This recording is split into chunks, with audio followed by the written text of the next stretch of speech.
You ladies know I'm always on the lookout for the latest BS and nonsense going on with men in discovering the ways that they are trying to position themselves to be dominant and in control of you, relationships, and pretty much everything else. The latest game, which we will call the blow your back out game, involves setting you up to be manipulated and controlled with sex. Now, you may think, well, if you love the man and you guys have a good chemistry in that direction, of course you're going to be attached to him. That's the natural order of things in a relationship between two adults, especially you would hope to have that kind of connection to your mate, especially if you're married and you're looking forward to spending 20 or 30 years fucking the same man. You definitely want to have some kind of good chemistry in that direction and for him to deliver the satisfaction that would, keep you there.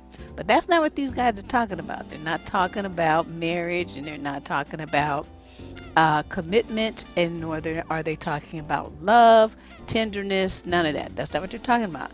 What this game is to get you under their control, to have you addicted to them to the point where you forget about any other dude that you've ever been with. You're only focused on chasing after him.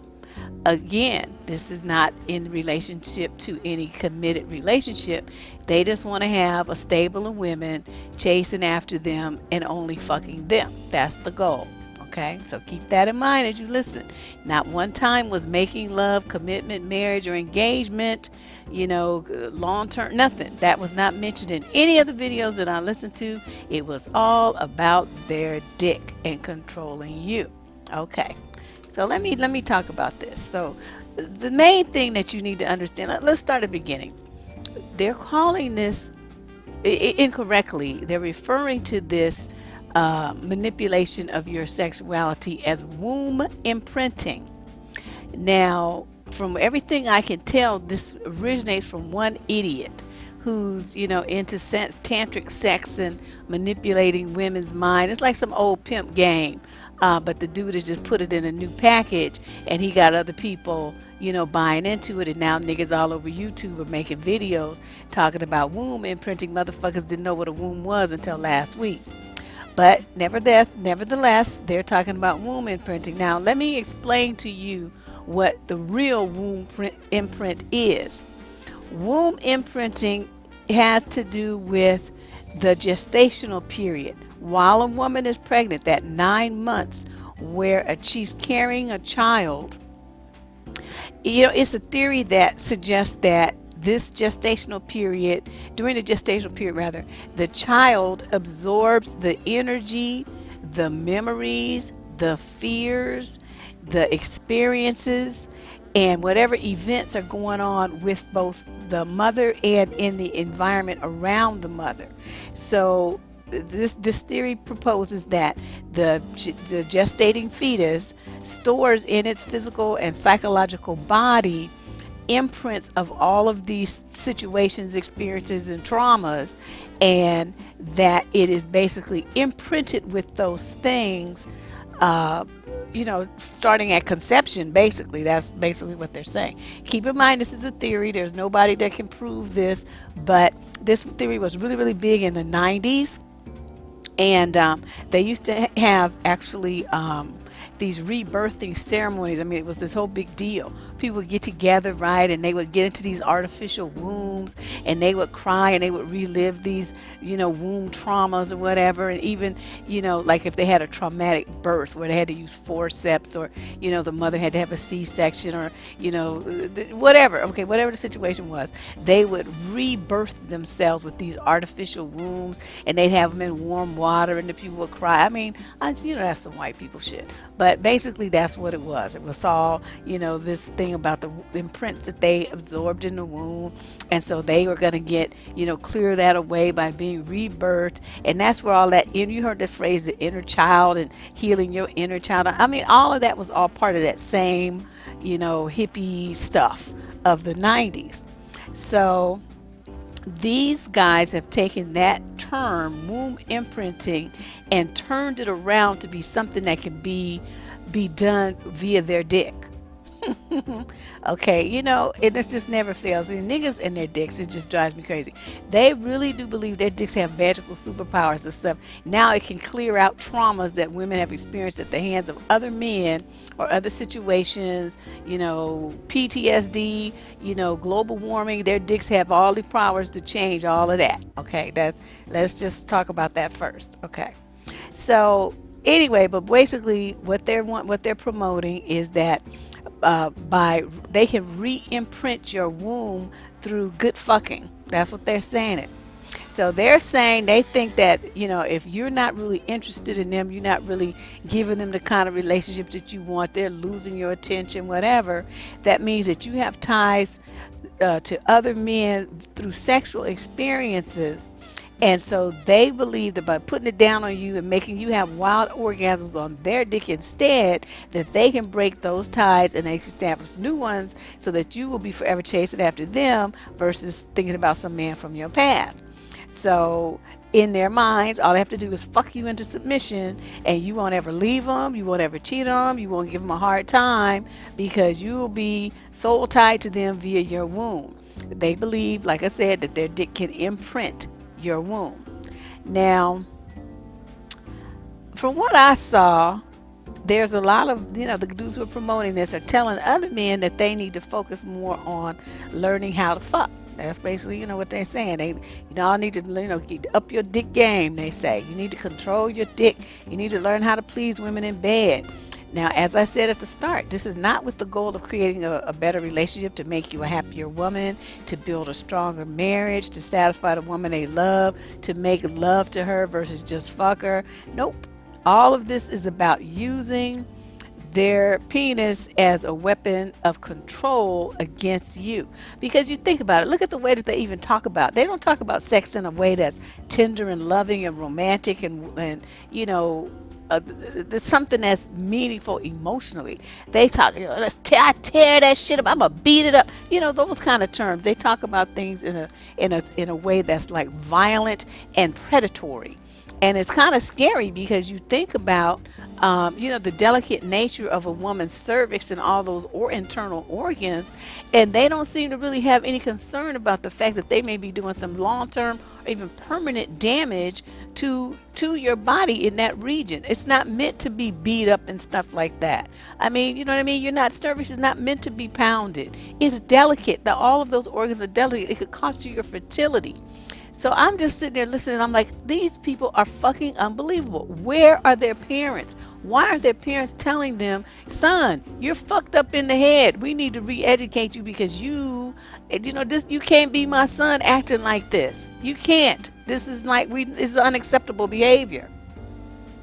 And it's really like, I really wish that I could turn on a YouTube video by a brother and hear one of them's talking about how to be a better man to women, how to be a better father, how to be a better community leader, how to be a better influence on the kids in the neighborhood, how to build wealth for future generations, how to be a mover and a shaker, how to be about something. All they focus on every single time and in every video all the time, that's all they talk about, is how to dominate and control black women. That's all they think about. It's the most unfucking believable thing. Okay, so some of these dudes, remember that video, the little comic, what's his name, Eddie Murphy in Raw, how he was talking about if he can make a woman make that, a dude knows if he makes a woman make that ooh sound, that he got her, and they be looking for you to make that sound because they know that anything that they do after that, you're gonna let them get away with it. Now he made a joke out of it, but for some women it's true, and that's, I think, some of the women that these guys are talking about, because you got to think about it. In reality, there's two kinds of women in this world: those that are controlled by sex, and those who are not.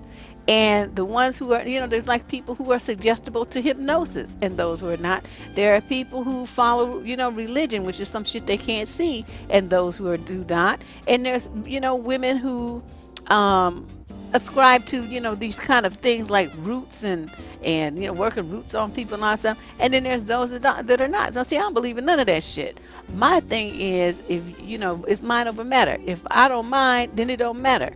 And whatever niggas do, whatever niggas say, whatever they want to think, I mean, it's irrelevant in my world, because in my world, the only thing that counts is me.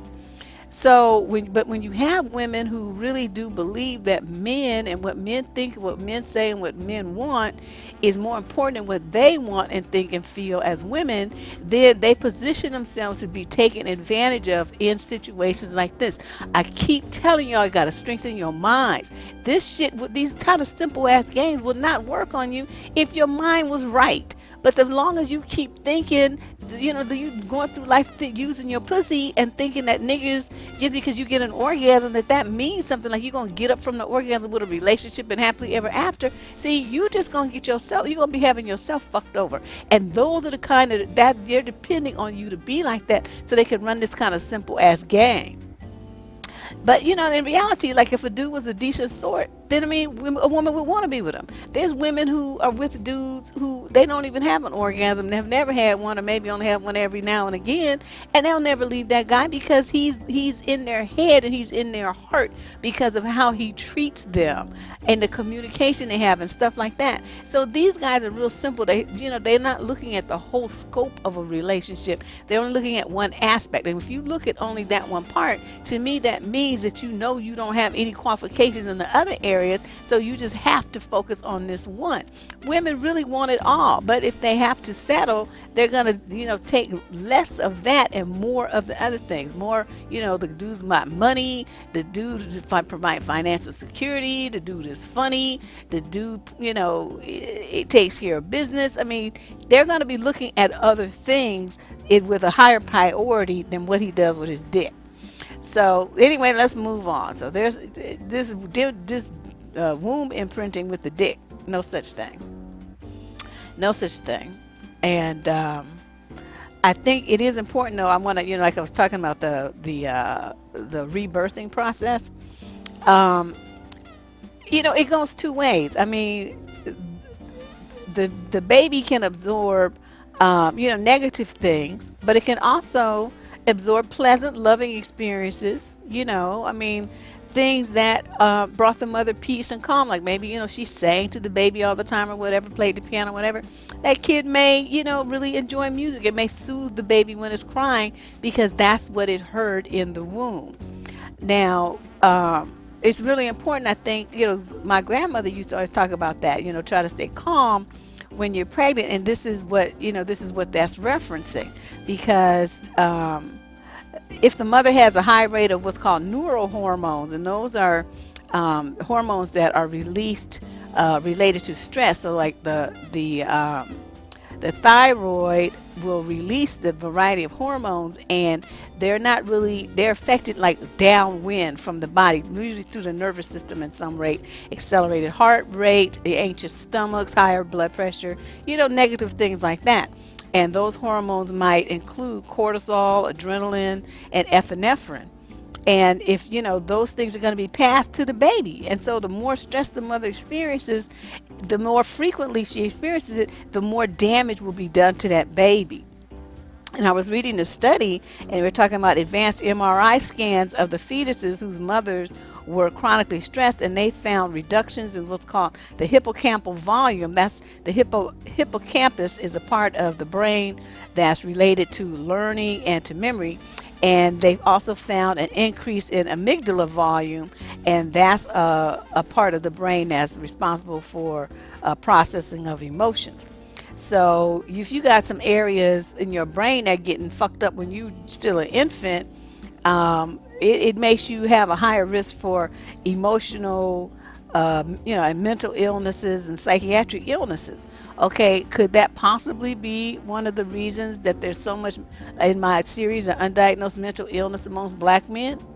You know what I mean? This shit is all connected. So you got black men causing, black women who are pregnant stress and grief. So they come out with these, these babies are born all fucked up, and then the babies grow up to be fucked up mental patients. And trying to out here have relationships, and they're spreading their fucked upness amongst women. It's like a vicious fucking cycle. Niggas need to get their shit together. This is just fucking ridiculous. So anyway, let's talk back to this womb imprinting because this seemed to be at the core of their thing. They talking about with such reverence because this one goofy nigga who has this little program, and they all talking about him. The guy calls himself a master, and I'm like, master as in master slave. I mean, what you trying to say here? And you know how niggas like pimps will come up with some kind of like nice sugar foots, and you know how they try to elevate their status. It's just some old shit like that. But anyway, you got like the long lines of niggas bowing down at his feet and, eating up the shit because they want to up their dick game and control women. But the bottom line is when you're in the womb and you have the imprints that I'm talking about that related to, the hormone releases, that affects male and female fetuses, not just women. And in reality, the male infants, male fetuses are much more fragile and much more susceptible to that kind of impact and damage than the females are. The infant mortality rate for males is more than twice that of a female baby. Okay, so that makes them automatically weaker and more vulnerable to these kind of traumas than females.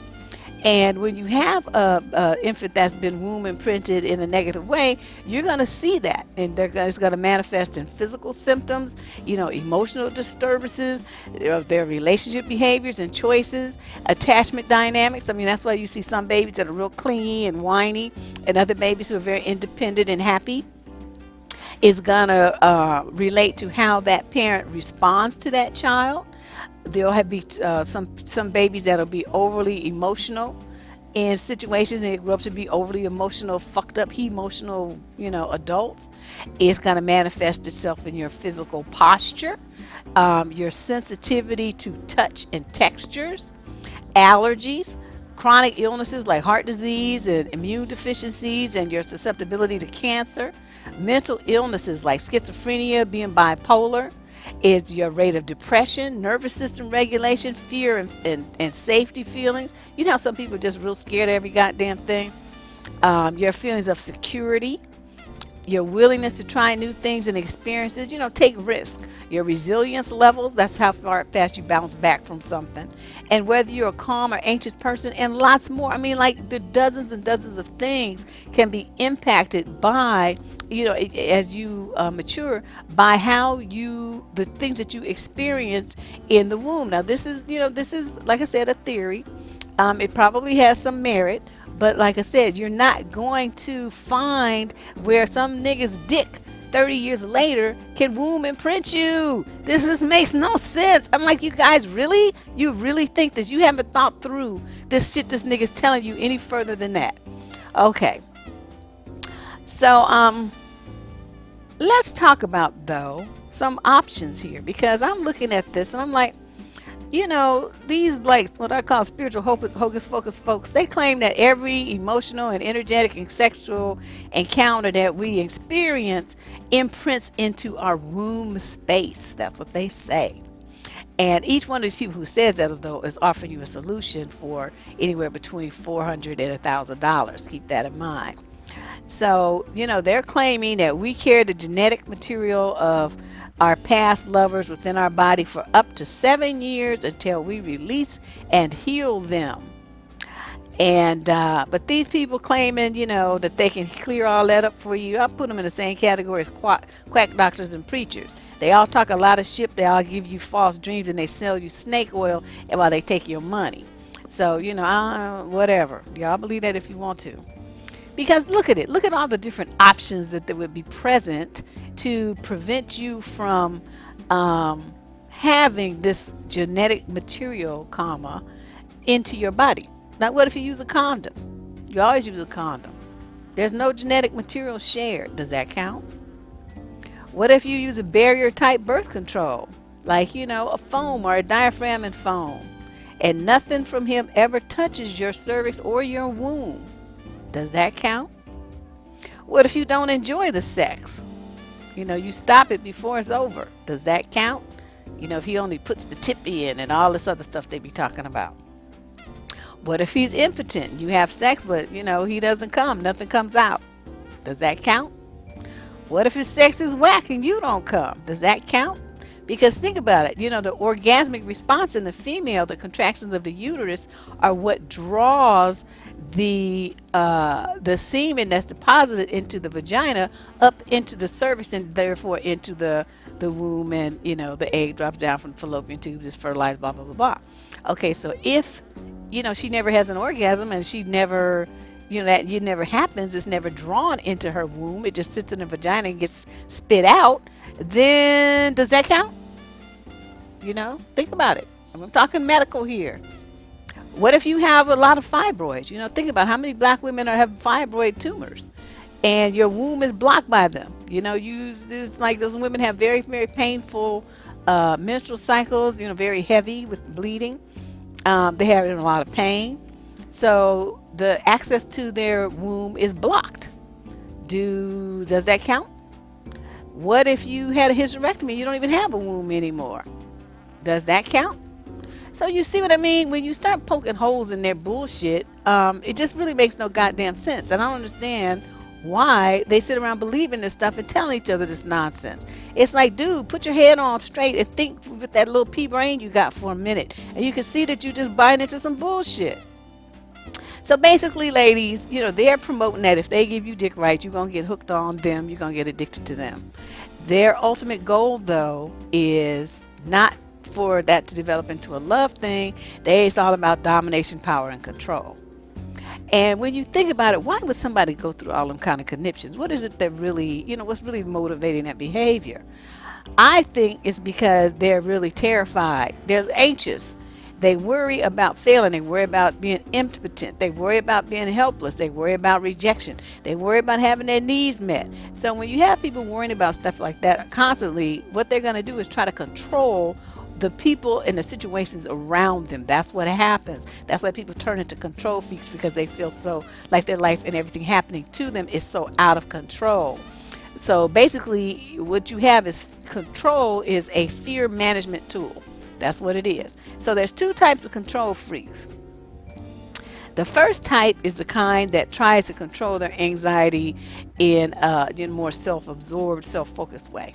They might go into their little man cave, or they might go, have themselves a drink, or they talk to themselves, or they go hit something, at the gym. They work out at the gym, or run miles, or whatever, whatever he's gonna handle his anxiety without really involving you in it. He's gonna figure that out on his own. Okay, that's type 1. He still likes to have control, but he handles it differently.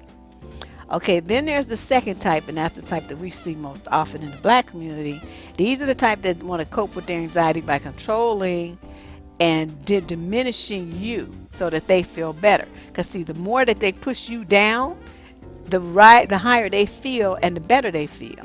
So they basically will stand on your head to make themselves feel better. They don't give a fuck if you drown and can breathe and buried in the dirt, nothing, as long as they feel better. They need to believe that you're helpless and defeated, and that just positively defines them. They just feel like glorious then. And their need is to control you. So see, that's type 2. They want to control you. Type 1 is trying to get control of himself. And so, it's two different types of control freaks. And number 2, type 2 is the type we run into most often amongst the black men that we come in contact with. But men everywhere, men worldwide, want to subjugate women. They use every trick in the book to do it. This is not just a black man thing, even though that's what I talk about primarily on this channel. It's not exclusive to black men. This whole womb imprint shit, though, that's black folks. So even though you women who claim, these dudes rather who claim that they're good black men, and you women who want to believe that all these men are good black men, you have to understand something. If he's not actively fighting against patriarchy and the benefits that men achieve by keeping women down and controlling women and dominating women in every way, then he's just as bad as the rest of them. He's just living it vicariously. He's not going to actively do it, but he sure ain't going to stop it, because his ass is enjoying all the benefits of the fear that women have, the fear that women have, and by men being dominant over women. He's getting the perks and the benefits right along with the dudes who are doing it. So he's not going to do nothing to stop that parade. You women who think otherwise, you need to understand what time it is. So, what kind of things, ways do men subjugate women? In addition to this way of trying to use sex and promoting, just fucking you into submission, making you have all kind of wild orgasms and everything's supposed to make you have these soul ties to these womb imprints they're supposed to be leaving on you through their dick. You have to understand the many other ways that men will subjugate women. And these things all come into play, and they're all part of this whole thing too, because who would think of using sex as a weapon to hurt somebody, to control somebody, to dominate somebody, except for a damn psychopath. That's not what sex is about. I mean, they already rape women. Shit, they rape each other. So I mean, that's the ultimate tool of violence. But let me go down this list I put together. The ways that men subjugate women. Violence, which I just talked about. Threats of violence. You gotta, I'll do this and that to you if you don't. They'll talk down to you, put you down, make you feel small. They blame shift to make you feel guilty for, quote, making him feel bad, mistreat you, whatever. They blame women for making them feel these uncontrollable sexual impulses. So see, because he got turned on, it's your fault. They refuse to listen to you or acknowledge your concerns. They might take control of money, so you never have any money, you never have a way to leave him. That's his way of controlling that. Religion, the ultimate mind fuck for women. They will threaten your kids and their pets to make you conform to what it is they want you to do. Because if you don't, I'll hurt so and so. Some of them will actually go ahead and do it. They'll harm your kids, or they even kill the kids because they want to punish you for leaving them or not doing what they wanted you to do. Some of them will sabotage your birth control to make you pregnant. That's also a tool of control. They demand control of your body and sexuality via marriage. Because once they marry you, they have this belief system that your body now belongs to them and you can never say no to sex. They manipulate and control women with game and rap, lies and manipulation, mind games, telling you shit that's not true. False claims of love, threats of abandonment and leaving a relationship if you don't conform. That leaves a lot of women terrified. They're like, I don't want to be a single parent. I don't want to be by myself. And so they just do what the guy says because they're so anxious about being alone. They will slut shame, but even though they want to sit up here and, you see what I mean? They want to sit up here and make you just, fuck you all kind of ways from Sunday and make you be hunting them down in the daylight with a flashlight and all this old shit. But then they turn around and want to call you a whore. So you know what I mean? It's like you can't have it both ways, but yet that's how it rolls. So women end up, no matter what you do, it's wrong. They'll deny you affection. They'll cheat and lie to manipulate you. They'll position themselves to coerce you into doing stuff that you didn't really want to do. They do ritual genital circumcision. They make women cover themselves from head to toe and risk dehydration and passing out from the heat. They make women live as prisoners in their own home where they can't leave the house unless a man accompanies them or be outside after dark. They're ritual murders to defend male honor. They instill fear of you being single, and if you're not afraid, they'll tell you about, call you names like spinster and old maid and threaten you with a bunch of cats and all kind of shit to make you fear being single. And they play mind games like this. Okay. So I just wanted to, kind of address that and let you guys, pull your coat and let you know what's up with the latest fuckery going on amongst black men and where they try to use something to hurt you and get control of you yet again. It's all about control. I just don't know why they can't focus on controlling themselves. All they want to do is control black women to the nth degree. This is some sick and twisted shit. And now, because they have no other way to connect with you and they see black women are not really interested in the bullshit they talking about, the last thing that the black male has is the rumor that he's like the sex god, and that so now he's going to try to use his dick as a weapon of mass destruction, and you get millions of women under control with sex and orgasms. So y'all be aware. I just, it's not my job to tell you necessarily what to do. It's just my job to let you know what's going on, and you make your moves accordingly. Deb Cooper from survivingdating.com. Now that you've seen some of the grade A content that the Debsterism channel offers, please become a subscriber. Just click the subscribe button down below. Then you'll see a little bell. Click that after, and then you'll be able to get notifications sent directly to your cell phone of when I post new content. You can be one of the very first people to review the new videos, like them, comment them on them, and share them. We'd like you to do all of those things to help the channel grow. I appreciate your support, so become a subscriber. Tell your friends.